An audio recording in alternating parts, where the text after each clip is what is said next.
before I go any further, I'd also like to just quickly introduce my co-authors on this report, who are not here today, but without whom, of course, this work, would not have proceeded with nearly the speed and efficiency that it did. So Anna Newton is a graduate of our department at Concordia in the Master's in Environmental Assessment program. She currently works for the Canadian Coast Guard in their procurement division, working on decarbonization of assets for that wing of Canadian Armed Forces. Megan Oxley is a current Master's of Science student in our department with particular interests in energy policy. So they both brought a lot of really positive energy and insight to the process of pulling together this report. And I thank them both for their contributions. Okay, so without further ado, I will move into presentation for today. So this is just a quick outline of what I'm going to go over. Thank you. Of what we'll be going over today. So I'm going to begin by just giving a bit of context for this report and identify some of the motivations that kind of led to the conversations and the body of work that are captured in this report. I'll explain the framework that we used to examine this issue of monitoring and evaluation in the electricity sector, outline the key findings from our research and some thoughts that we have about the implications that those bring for work to advance adaptation assessment in this sector here in Canada. And I'll conclude with some thoughts on where those findings and implications could take us with respect to future work. So what is driving all of the interest that we've seen recently in adaptation monitoring and evaluation? Sometimes we talk about this under the umbrella of adaptation assessment or adaptation tracking. I've been doing research in this space for a number of years, and I can say kind of anecdotally that I've seen a level of interest in the last few years that's sort of unprecedented in this space. I think this is coming from a few different directions. So with respect to sectors like the electricity sector, we're seeing a very strong push now towards standardization of climate risk disclosure information in corporate ESG reporting and other forms of reporting to regulatory authorities, other arms of government, this sort of thing. So for example, after the signing of the Paris Agreement, we saw the emergence of the Task Force on Climate-Related Financial Disclosures, which has now been sort of subsumed under the International Sustainability Standards Board. And they essentially set out to try to scale up and improve climate risk disclosures in corporate reporting. So this has been a really big driver, particularly for the electricity sector. And it's something that came up time and time again in our conversations over the course of preparing this report. Even before that, though, we saw groups like the International Standards Organization moving towards trying to clarify, both from a sort of planning perspective as well as a reporting perspective, how organizations should be approaching adaptation work and adaptation disclosures as well. So there's some history, even prior to the task force and the ISSB, that's been trying to tackle this issue in sectors like electricity. In the last few years, we've also seen a scaling up of efforts to try to advance adaptation policy, as well as monitoring and evaluation in the public sector as well. So at the global level, we see now the global stocktake under the Paris Agreement, where essentially we aggregate information about how governments are progressing with respect to both emissions reductions as well as adaptation work. Within countries at the subnational level, we're seeing the kind of proliferation of adaptation strategies and plans, and increasingly frameworks accompanying those strategies to try to assess their impacts and their outcomes. So at this point, I can say that these conversations about adaptation M&E are happening kind of in both spaces, the public sector as well as the private sector. So the aims of this report are really twofold. First of all, we set out to frame the role of adaptation monitoring and evaluation in trying to enhance and build the resilience of the Canadian electricity sector to climate change risks and impacts. So that's really a sort of broad task. It's really about thinking through the contributions that M&E make to improving adaptation processes and help us really learn about what's working and not working with respect to efforts to reduce risks and address key impacts. The second aim was more empirical, and it was to synthesize the current state of adaptation M&E practices, both in the public sector as well as amongst Canadian electricity companies. So, the framework that we presented that can help us think about the contributions that M&E makes to the adaptation planning process. We then took that framework and we applied it to the sort of empirical review of what's happening in the sort of practice space. Now, one of the things that adaptation tracking scholars like to talk about a lot are some of the challenges that are inherent to assessing progress on adaptation. So I'm just going to highlight a few of these. There are others, of course, but these are, really real kind of challenges that have occupied a lot of intellectual as well as, I think, kind of applied discussions about how we actually do adaptation M&E in a way that's useful and informative. So really what I'm going to show you are some of the contrasts between trying to track progress in adaptation as opposed to the other kind of area of climate action, which is mitigation. So first of all, when we're talking about adaptation, there's no single sort of outcome that we're trying to universally capture. With respect to mitigation, there's emissions reductions. So we're looking at trends over time in the release of different types of GHGs or their concentrations. In the case of adaptation, we're talking about a wide range of climate risks that impact different regions and different groups of people in a myriad of ways. So there's no single kind of metric that we can use like emissions to assess whether or not we're making progress. Related to that, our adaptation goals tend to be relatively broad and also relatively qualitative compared to our mitigation goals. So with mitigation, of course, we have specific targets we're trying to reach, either with respect to emissions or the global scale temperature change. We don't have, for the most part, similar types of targets in the adaptation space. So the types of goals that we often see are things like, reduce vulnerability, address risks, harness opportunities, improve resilience. Those are very sort of broad objectives, and they're difficult to quantify and of course, highly contested when you try to do that. Third, the reality is that climate change risks are very wide-ranging and also long-term. So again, we're dealing with, a challenge that affects almost every aspect of society, almost every aspect of specific sectors like the electricity sector. So, the ways that we try to adapt are going to be very diverse and very context-specific. We're also talking about a very long-term challenge. So, oftentimes conversations about adaptation are sort of focused in the present. We're talking about dealing with sort of changes in present day climate variability. But of course, climate change impacts are something that will manifest over 30, 50, 100, plus year timescales. So, ensuring that we're addressing not only kind of present day impacts, but future risks is really a key aspect of this challenge. And fourth is the lack of consensus on how we understand adaptation success.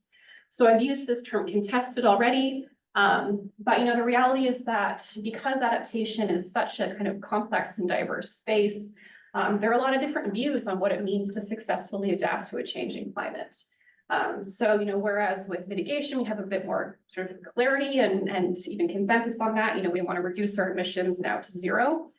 In the adaptation space, this is a much more kind of fraught almost conversation. Now, let's turn and look more specifically at the electricity sector here in Canada. So what challenges does climate change pose for Canada's electricity sector? Now, as I've already alluded to, of course, climate change encompasses a wide range of different types of risks and specific hazard categories.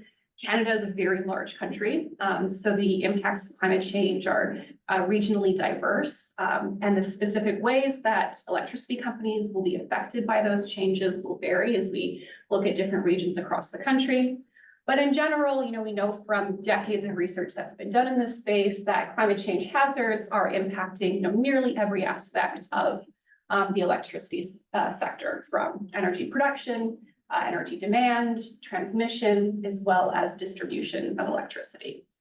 So there's been a lot of really rich modeling work, and other types of research in this space to try to understand how all these different dimensions of electricity will be affected by climate change hazards.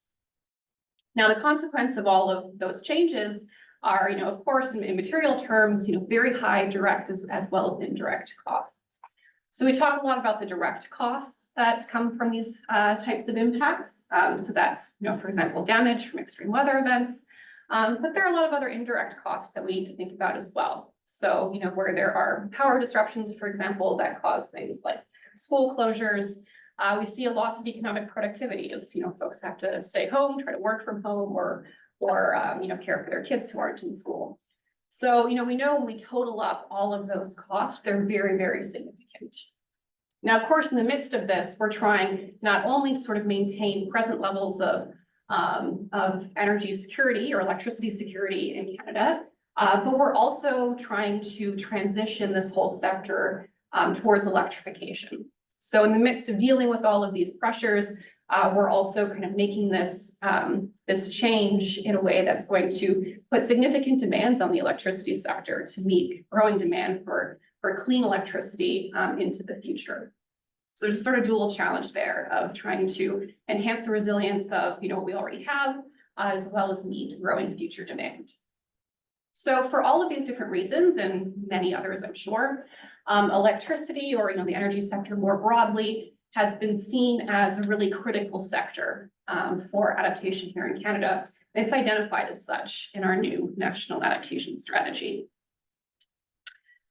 So the National Adaptation Strategy sets for the first time targets for adaptation planning in key sectors that are considered to be particularly at risk. I've highlighted one of these targets here that kind of shows how some of these policy changes happening at the federal level will impact electricity companies here in Canada. So the target here is that by 2027, 80% of highly exposed businesses include adaptation to climate change in plans and strategies in order to strengthen their competitiveness. And the list of sectors here includes energy, which of course encompasses electricity as well. So we're seeing very kind of direct implications from some of the policy changes that are happening federally as well as provincially for this sector. Okay, so I'm going to move now to talk a little bit about the conceptual framework that we developed in order to kind of understand the role that monitoring and evaluation plays in adaptation for the electricity sector. So first of all, is a very basic question. When we use the term adaptation, what exactly are we talking about? So here we understand adaptation to be the whole kind of basket of activities that organizations undertake in order to address different types of climate change risks. Those may be kind of short-term risks, so more present-day variability, as well as very long-term changes in the climate system. Now, these adaptation actions can be planned or anticipatory, sometimes we call them, or they can be autonomous. So here, I want to emphasize we're focusing on planned adaptations. So we're focusing on adaptation that's sort of formally undertaken as an area of kind of planning and implementation within electricity companies. Autonomous adaptation is also a big focus in the climate change scholarship. Examples that are relevant here might be households, for example, that buy generators in order to supply electricity if there's a power outage. But in this case, we're looking at sort of organizational planning around adaptation. So we focus on planned or anticipatory adaptation. I also want to highlight that there are a lot of other, what you can think of as adaptation adjacent activities that can impact our climate resilience. So for example, water management planning is something that has clear implications for climate resilience long-term. Here we distinguish between adaptation and those other types of activities based on the extent to which companies, for example, are sort of formally analyzing the implications of climate risks for that area of planning and sort of implementation. So we're looking very specifically at actions that are designed to address climate risk. This figure here summarizes the conceptual framework that we used in this report. So here in the center of the diagram, we have adaptation actions. So again, that's as I just defined. These are the sort of formal areas of planning and response that we see organizations or other types of entities undertaking. But we recognize that those actions don't happen in a vacuum. They're influenced by, organizational conditions that shape both the sort of potential for adaptation and also the capacity of organizations to effectively undertake adaptation. So you'll see a couple of other, very prominent concepts here that are used in the adaptation literature: adaptive capacity and adaptation readiness. So adaptive capacity basically just refers to the ability of our systems, our institutions, individual people to adjust to potential damage, to take advantage of opportunities, or to respond to consequences. So, this is our kind of, basically potential to respond to climate change pressures. The assumption here is that there's sort of positive relationship. Higher adaptive capacity is, likely to lead to more adaptation or perhaps more effective adaptation.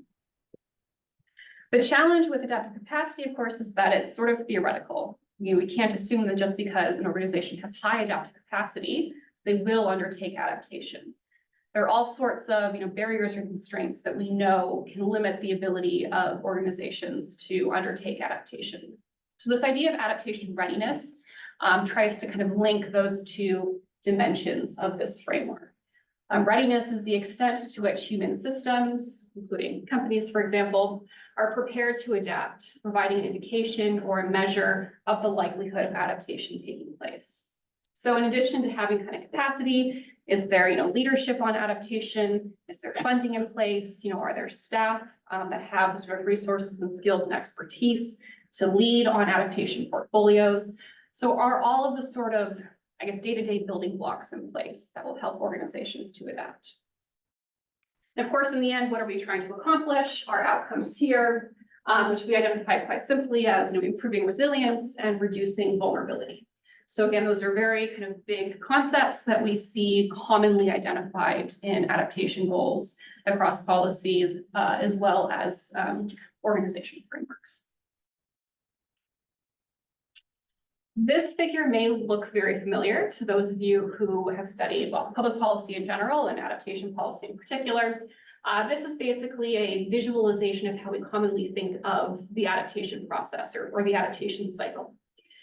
So it's intended to be sort of iterative. We begin by trying to understand the problem we're trying to solve. So assessing the impacts, risks, and vulnerability associated with climate change. Undertake kind of formal adaptation planning to identify what our options are to respond to those risks. Implement actions that we think will help to improve our resilience or reduce our vulnerability. Figure out, are they working? Are we accomplishing what we want to see happen? And then based on the information we get from that kind of monitoring and evaluation process, we can improve the whole kind of cycle overall. So these are some sort of concrete examples, in this case from BC Hydro, of the adaptation cycle in action based on the information that we reviewed. So BC Hydro, for example, undertakes a lot of research both internally as well as with university partners to assess impacts, risks, and vulnerabilities.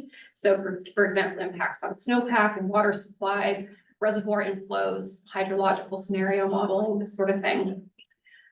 It has a climate action strategy. The first climate action strategy was put in place in 2007. It also has working groups dedicated to adaptation as well as one to mitigation.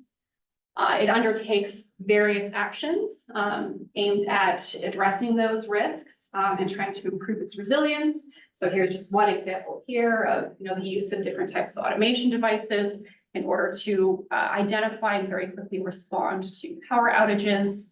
And with respect to monitoring and evaluation, we see that they've published at least one report documenting their adaptation practices. Now, there are lots of different types of examples that we come across in the information we reviewed for this report that kind of show these adaptive actions in action in the sector. Commonly, we see things like infrastructure upgrades, so storm hardening, asset retrofits, preparing for extreme weather events through better vegetation management, operational planning, organizational capacity building, including research and sort of formal planning and strategy development. So there are a lot of different examples of these types of actions emerging from the electricity sector. And I'd say kind of broadly, they tend to fall under these 4 clusters of activities. So what exactly is monitoring and evaluation then? So that kind of 4th component of the adaptation cycle. And how does it contribute to building climate resilience? So, why would we take something that seems sort of dry and technical and make it a sort of core part of the adaptation planning process? So monitoring, first of all, is essentially the effort that organizations, governments, other types of actors put in to try to track whether or not they're essentially doing the things that they say they're going to do with respect to adaptation. This document.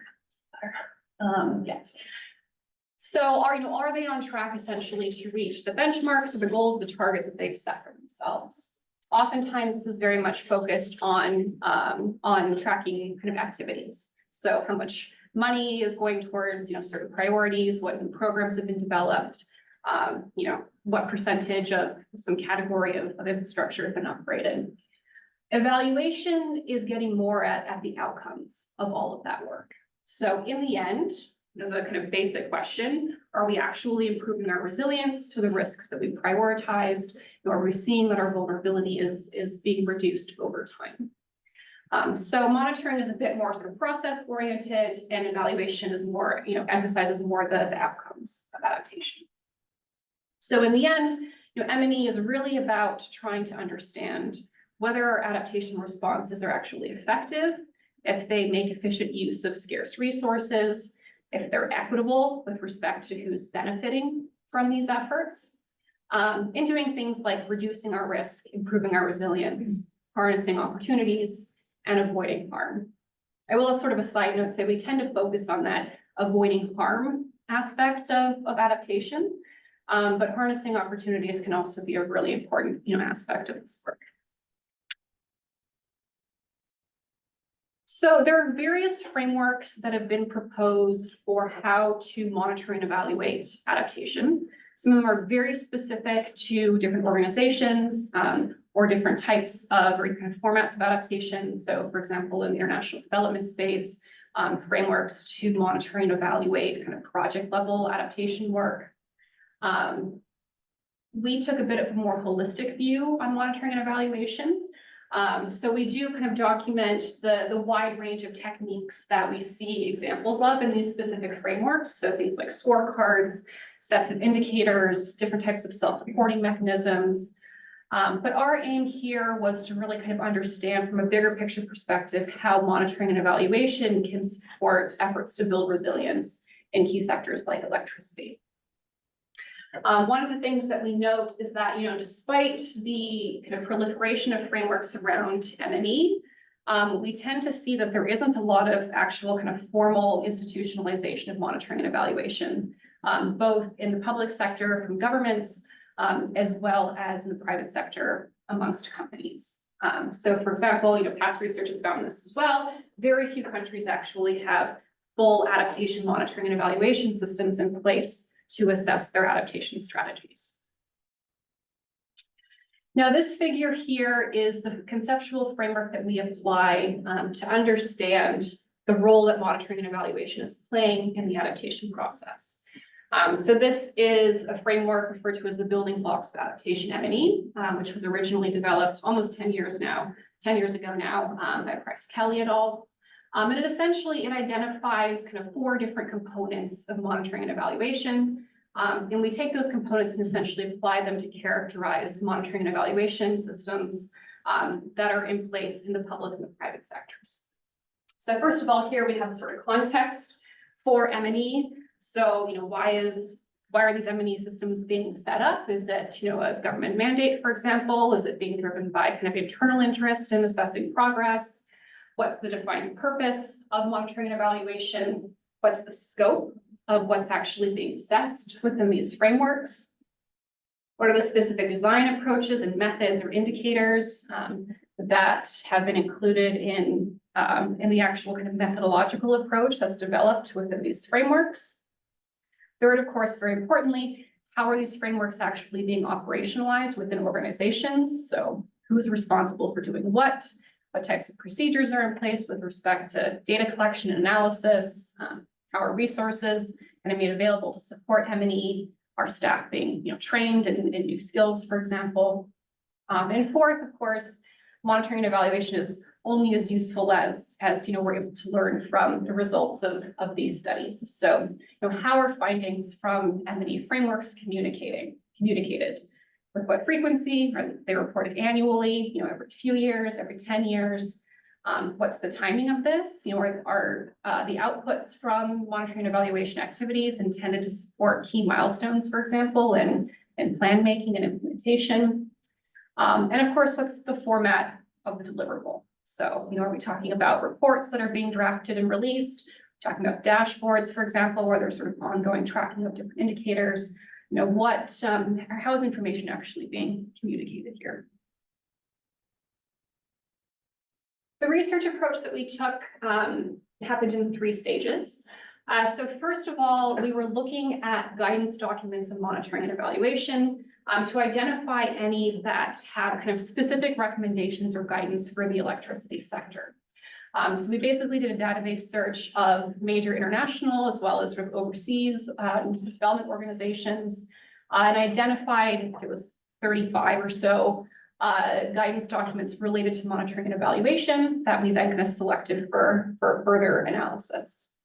Got a little note here as a sort of preview of what's to come. None of those guidance documents actually had specific information for the electricity sector. They tended to be much more sort of general and high level. So we were also analyzing monitoring and evaluation frameworks that have been put in place by national governments. So this is the sort of public sector side of this work. We identified 16 countries that are, in the sort of industrialized country group that have national adaptation strategies and M&E frameworks in place to assess them. So we analyzed the design of those frameworks based on the building blocks model that I just walked you through. And in the 3rd stage of this research, we did a desktop review of adaptation reporting and emerging M&E approaches within Canadian electricity companies. So we focused on 9 companies in particular, which have a sort of publicly documented body of work related to climate resilience building and adaptation. You can see the list there. A number of those organizations, of course, also made up the advisory team for this project. Okay, so what did we find then? We analyzed both kind of country level monitoring and evaluation frameworks and existing frameworks within Canadian companies.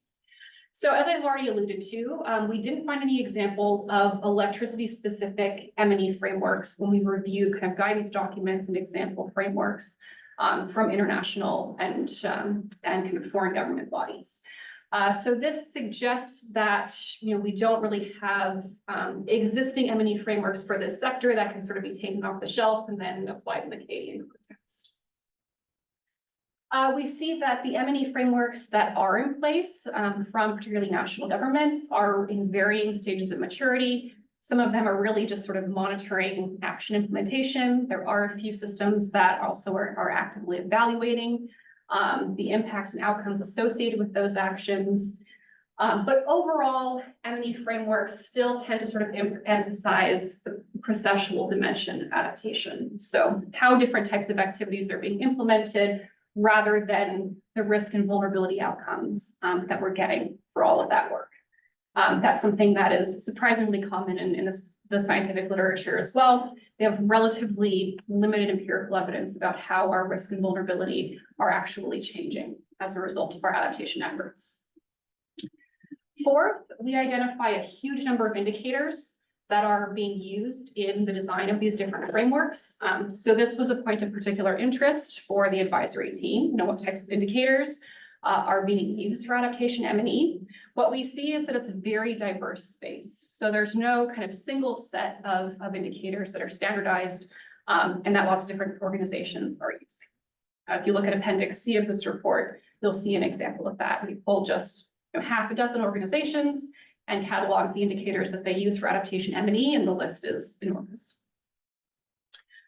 With respect to kind of roles and responsibilities, we see that oftentimes adaptation M&E is happening under the purview of environment ministries or climate change departments. So it's really happening in the environmental policy space. And commonly what we see are sort of annual narrative reports that are being submitted to executive bodies or legislative bodies that sort of qualitatively summarize work that's happening on adaptation. In some cases, we do get sort of like dashboard approaches to tracking changes in indicators, but that sort of narrative report is really the dominant way of communicating results from M&E right now. What do we find with respect to Canadian electricity companies?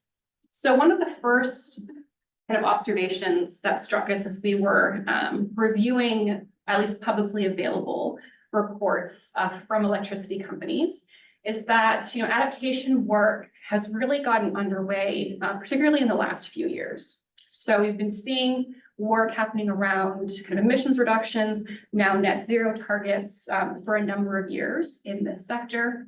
But adaptation is something that tends to be in earlier stages, within these different organizations. That's not terribly surprising. That's the same generally. If we look at government policy as well, there's a much sort of longer track record around mitigation policy and planning compared to adaptation. We also see that some companies have taken a more kind of strategic planning approach to adaptation work. So similar to what we see with governments, for example, Quebec, of course, developing an adaptation plan to articulate particular goals and actions to try to achieve those goals. Whereas other companies are taking more of a kind of mainstreaming approach right now, thinking about how they can update different types of activities or aspects of their portfolio in light of how they understand key risks to their operations and their assets. So kind of, reflective of this, companies are really in different stages of prioritizing amongst different risks that they've identified that are particularly relevant to them, and then putting in place adaptation goals and action plans for addressing them. What we see is that there is a growing amount of reporting on climate change risks and adaptation happening within annual public reporting, though. So prior to a few years ago, we saw very few, in some jurisdictions, no examples of this. But in the last few years, it's becoming a bit more kind of ubiquitous. We're seeing, recognition of key risks in different regions, and discussions about how companies are undertaking adaptation to try to address those risks. So this might include annual ESG reports, sustainability reports, and in some cases also encompasses annual kind of mandatory performance assessment reports that companies complete. What are the main motivations that emerged for the sort of shift towards, well, talking about adaptation in general, but more specifically, of course, now turning to adaptation assessment, to monitoring and evaluation. One of the big ones, of course, is just experiences with extreme weather events. These are becoming, more common, more frequent, more severe. And so that's sort of raising awareness about present day climate change risks, and sparking those conversations about, what that means for the future of this sector over the long term. Oftentimes, of course, this also provokes political or public pressure to try to kind of more adequately respond to extreme weather risks like ice storms, for example, here in Quebec. Increasingly, we're also seeing emerging legislative requirements related to adaptation reporting. So for example, in the province of BC, there's now provincial legislation that requires public sector bodies, including crown corporations, to submit annual public reports on climate change progress, essentially. So both with respect to emissions reductions, as well as work around adaptation. That's something that may become more common in other parts of Canada going forward. We noted, for example, in the case of Nova Scotia, there was some kind of speculation about whether similar types of requirements might emerge in other provinces as well. And of course, third, the other big driver of this conversation is the emergence of financial disclosure requirements for companies related to kind of general corporate sustainability. So that's coming, really in the international space, but we're seeing now national regulatory bodies as well adopting climate risk disclosure requirements in domestic legislation too. I recently read a news report that was speculating whether Canada would see similar types of disclosure requirements being put in place later this year, in fact. So it's probably coming quite soon here, along with already being in place in jurisdictions like the European Union, the UK, and soon the United States as well. So what is the content of adaptation monitoring and evaluation as it kind of exists right now in this sector? So as I've mentioned, most of what we see are sort of inclusions of climate risk discussions and adaptation reporting in existing ESG related reports. So in addition to discussing all the other types of actions that corporations take, companies are taking with respect to ESG, now they also might have a chapter related to climate change that will cover emissions as well as climate risks. Oftentimes, what we're seeing described are things like research and strategy design initiatives, as well as some updates on specific areas, specific action programs like asset retrofits, but perhaps examples of how different types of key assets have been or are being upgraded to better withstand different types of climatic pressures. We do often see mentions of environmental management systems. So these are the systems that companies already operate in order to manage different environmental impacts and risks. We see a number of companies talking about how those systems have been updated now to include climate risks, but it's difficult to know what that actually looks like. There isn't a lot of detail on this in public reporting, at least. So we can't really gauge, to what extent those EMS systems have been transformed, for example, with respect to climate risk information. That's something that would be interesting to follow up on in the future. And third, we do see the sort of imprint of international guidance with respect to climate risk disclosure. So one of the big challenges so far with respect to kind of this area of work is that those guidelines tend to be pretty non-specific, especially compared to guidelines around emissions disclosures and emissions tracking. But we do see that bodies like, the Task Force on Climate-Related Disclosures, now the International Sustainability Standards Board, give guidance around the sort of narrative structure of the types of information that should be included in climate risk disclosure reporting. And often those sort of general structural points are reflected in how companies are reporting on climate risks and adaptation in their annual reporting. So, one of the key questions will be, how those frameworks develop and become further specified in the future. That, of course, will assist electricity companies with more specific reporting in their own annual disclosures. So throughout this project and the conversations that we had, both the advisory team as well as, in one-on-one meetings with the companies that we looked at for this report, there was, of course, a lot of conversation about the challenges that this sector is facing with respect to advancing adaptation M&E. So I've highlighted 4 here that, came out kind of multiple times over the few months that we were working on this. A lot of it is related, again, to kind of lack of clarity around kind of methodology, and particularly modeling things like uncertainty around financial risks, as well as kind of more generally scenario analysis. So first of all, there was conversation about challenges related to financial risk assessments. This is an area of kind of professional work that's very highly developed. Of course, exists outside of the question of climate risks, and the introduction of climate risks and the sort of long-term kind of, in some cases, highly uncertain kind of dimensions to modeling those risks over the long term. There's a lot of uncertainty about what that actually means for financial risk assessment.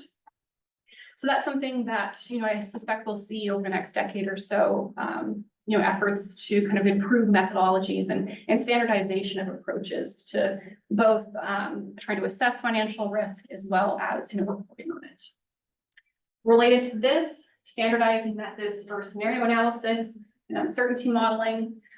So one of the important roles that adaptation M&E plays is, particularly in this sector, is with respect to benchmarking, comparing adaptation responses and risk portfolios between different companies. So of course, in doing that, it's really important that we're using similar methodologies to essentially model those risks. Otherwise, you end up in a situation where you're comparing apples and oranges. So yeah, further clarity around, how those scenario analyses should be conducted, particularly with respect to uncertainties. And then of course, around how much of that you actually report publicly. Related to this, there was some interesting conversation about perceptions around adaptation, monitoring, and evaluation.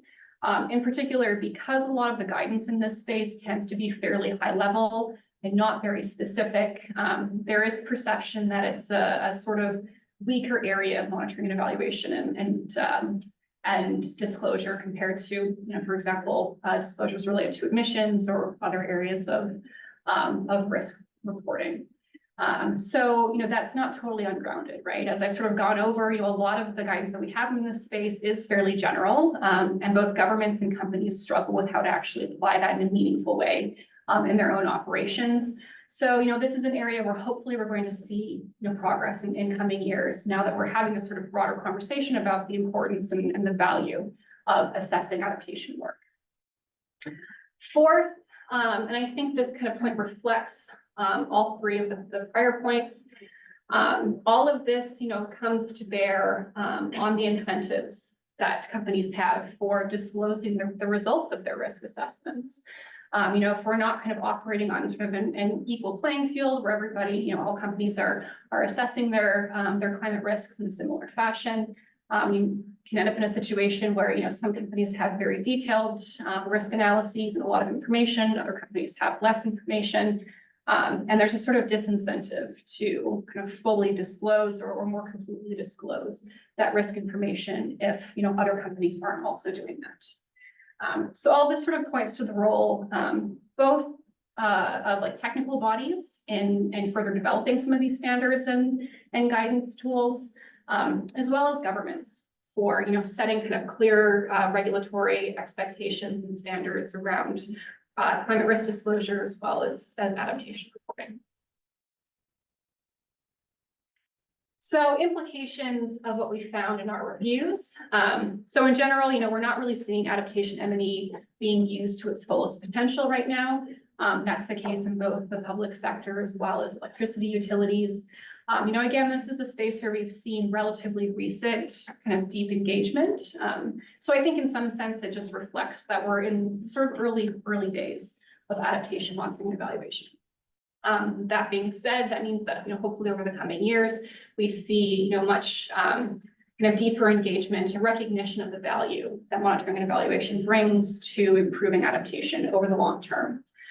So, that might mean seeing much stricter mandates, for example, around M&E for government actors as well as companies. And more standardization around, how companies and governments are expected to report. I think it's unlikely that we're going to see a universal set of adaptation-specific indicators for this sector. If existing M&E practices in the public sector space are anything to go by, the world of adaptation indicators is incredibly diverse. And the reality, of course, that climate risk is very context-specific. Different organizations or actors will have different priorities or different objectives related to risk reduction and resilience building. So, the sort of aim of identifying, say, half a dozen core indicators that everybody reports on may not in the end be kind of the appropriate approach to take with M&E.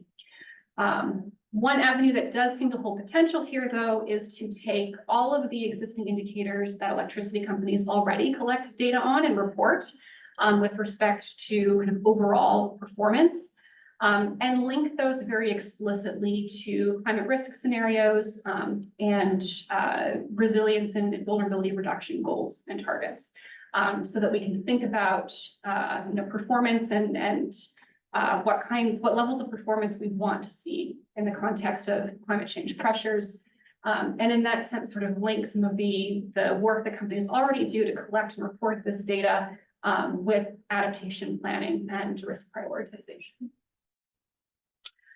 And fourth, we just need greater clarity on adaptation goals and targets. So, we need to know what we're actually trying to assess here. As I mentioned before, adaptation goals tend to be fairly general. We're seeing a bit of a shift around that. So, for example, the National Adaptation Strategy does identify some specific targets for the key sectors or themes, I should call them. that it identifies in the strategy, that's something that we need to continue advancing. So, it's no good kind of going out to doing an M&E exercise if you don't actually know what it is you're trying to accomplish, right? So those goals and targets are really important for kind of communicating what our objectives are, and then also telling us if, the actions that we're taking are appropriate to the goals that we've set for ourselves. Okay, so I'm going to conclude with some thoughts on what I think could be interesting avenues for future research in this area. So first of all, I think it'd be valuable to conduct a more comprehensive study or set of studies that characterize the state of adaptation planning within the Canadian electricity sector.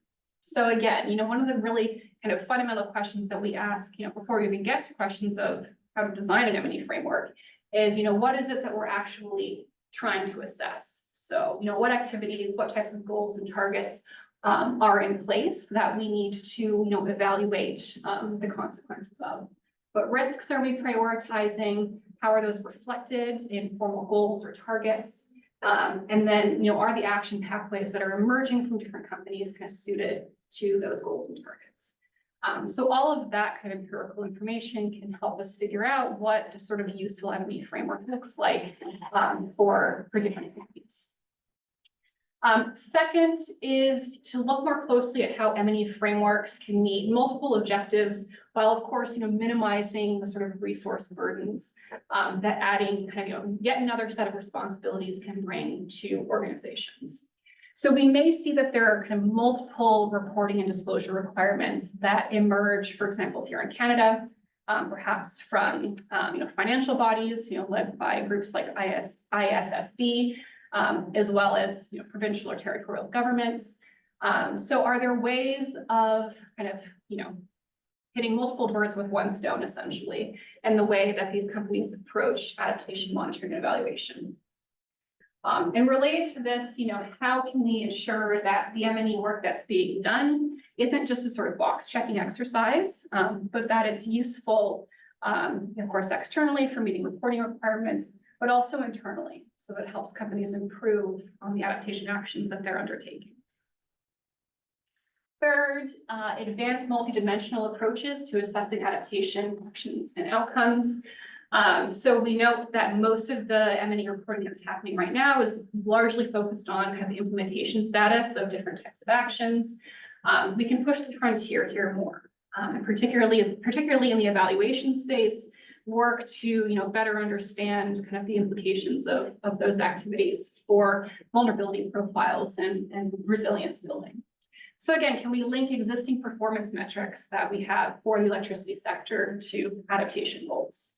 How can we contextualize those indicators or perhaps new indicators to in a way that connects what we know about key risks, the actions that we want to undertake to address those risks, and then the changes that we're tracking in relevant outcomes through those indicators. And fourth, let's identify opportunities for monitoring and evaluation to contribute to organizational learning on adaptation. So I pulled this out as a kind of specific area for future research because I think it's one that kind of bears repeating. I didn't want it to get buried anywhere else. So monitoring and evaluation should not just be a sort of kind of functionary box checking exercise. It's really an opportunity to learn much more deeply about what's working and what's not working with respect to the adaptation actions that we're undertaking. So, there's some really interesting examples of how countries like Norway, for example, or Germany have tried to kind of formally integrate organizational learning opportunities into their M&E systems. So that might be through peer-to-peer learning opportunities, for example, or organizational exchanges, so that companies, for example, can learn from how other their peers are undertaking adaptation. So this really speaks to kind of bringing out that more internally focused role that monitoring and evaluation can play in improving the way that we do adaptation. Okay, I think I went a few minutes longer than I intended, but I will stop there and take any questions or comments. Thank you.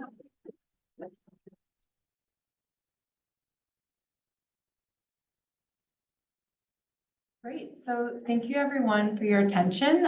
We have a few minutes left before the end of the webinar. And so I'd like to invite anyone that has questions. S'il y a des questions en français aussi, n'hésitez pas. We can translate if needed. And so if you do have a question, just raise your hand. And then whoever goes, will go in the order of who raised their hand first. And Julien, are there questions in the chat? There's one, we can start with that. Sure. So there's one from Gabrielle Duval that's asking, do you think that the adaptation goals and targets could be clarified by the authority, including ministries? Yeah, absolutely. No, and that sort of critique, I guess, observation is not only relevant to electricity companies or other, companies in the private sector.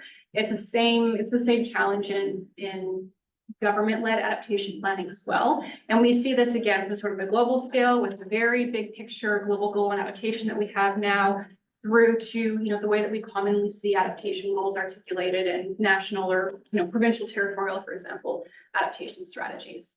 As I noted, I think that this is starting to evolve a bit. So in the national adaptation strategy, we do see more specific targets that are intended to make those goals more concrete. And that's, hopefully a direction that we continue to see this evolving. Because oftentimes it becomes very difficult to interpret, what does improving kind of resilience to extreme weather events mean? Which extreme weather events, for whom, like what levels of harm, for example, are we willing to tolerate?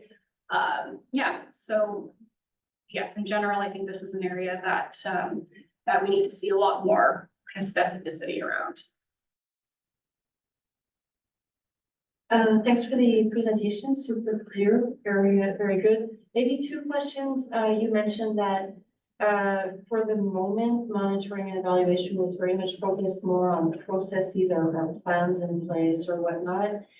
Is it because maybe we have trouble associating the actions with the outcomes a bit in public health, where we're putting in place actions, but we're not really clear if those are the real elements that are changing or making change occur? I guess that's a first question, and I'll come to the second question. Sure.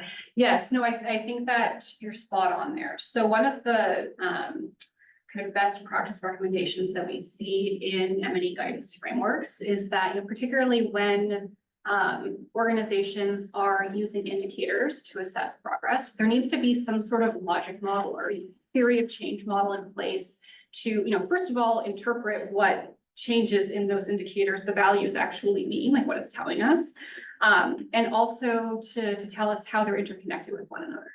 So we tend to see when we look at these frameworks and, sometimes, the appendix or whatever that lists the indicators they'll use for the framework is just that. It's just a list, and you get, some indicators that are tracking changes in climatic conditions, some that are tracking money spent, people trained, programs that have come online, and then some set of indicators related to outcomes that we think are important, but there aren't necessarily connections being made between them. There's some interesting examples. For example, we can look at the here in Canada, the Task Force on Adaptation and Resilience results from a few years back, the work they did, where you get very detailed explanations about the indicators that are being recommended and the logic for selecting those indicators. So again, that's in keeping with best practice recommendations.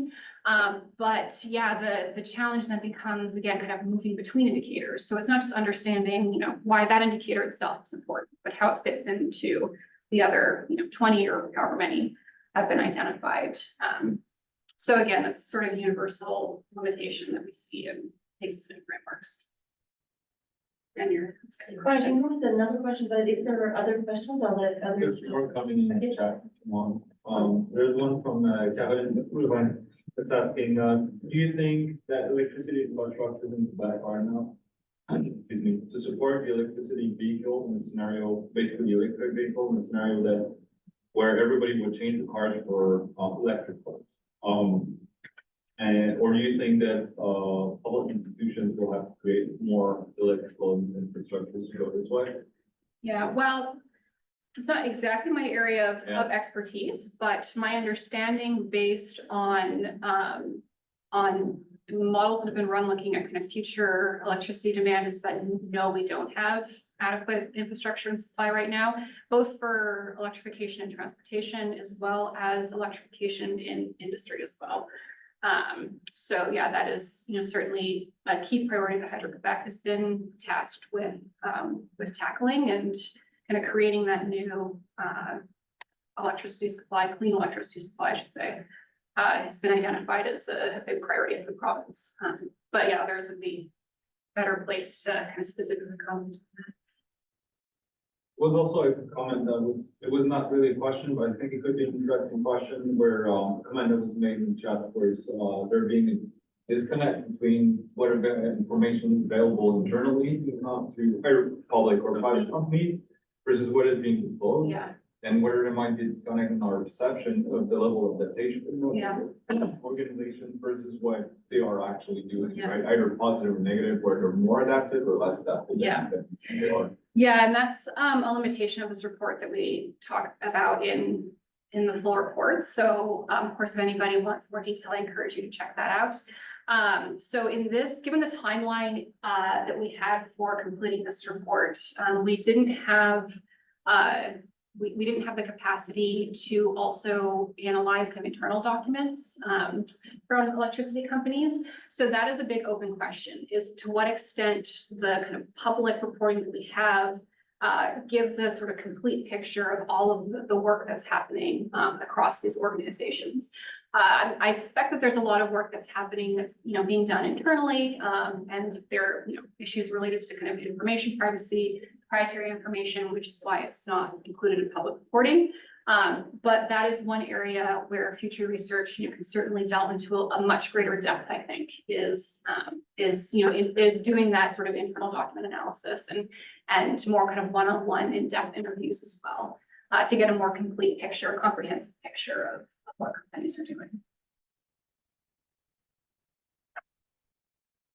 There's other things coming in the chat. Are they questions or? And maybe also if there was anyone that wanted to ask a question à voix haute, you're welcome to also unmute yourself and ask a question.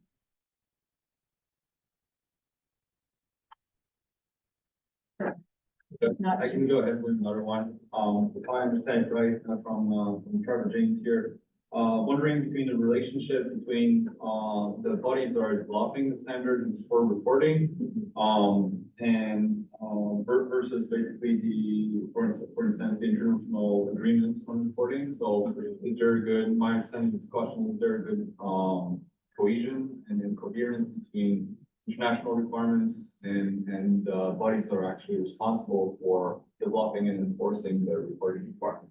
Yeah, that's an interesting question. So we didn't look in depth, like for example, the European Union, which now has climate risk disclosure requirements in law. We didn't very closely analyze what reporting is made under those requirements to kind of get a sense, I guess, of to what extent, how much they parallel guidelines that come from like ISSB, for example. My assumption is that there's probably a lot of similarity in the general kind of topics and themes that companies report under the kind of formalized requirements and then these more kind of international recommendations or guidelines. That's something that that the international community has been very deliberate about trying to achieve, basically standardization across regions and individual countries, so that we don't get a real kind of mix and match of how kind of risk disclosure is being reported. So obviously there are efficiency gains to be made there as well. But if you look in, I think it's Appendix A of the report, where we review essentially the kind of components of existing international guidelines on kind of risk disclosure, we see that there are a lot of thematic similarities between them. So what I suspect may happen, based on what we've seen in the adaptation reporting space for the public sector, is that those thematic areas carry forward as these guidelines become more specific.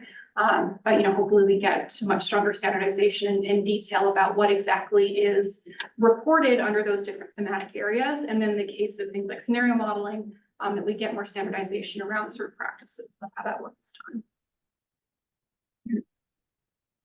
More questions, chat? Given the time, Great. Well, thank you very much, Alexandra, for this presentation. So this webinar was recorded and it will be online on the Ouvrent's website, as will the report either today or tomorrow. It will be there with all the appendices. So if you want to find the report, you can just search on the website monitoring and evaluation. It's in our repository of different projects and reports. And I want to thank everyone for your attention. This was wonderful. So thank you so much. Yeah, thanks for having me. Have a great time.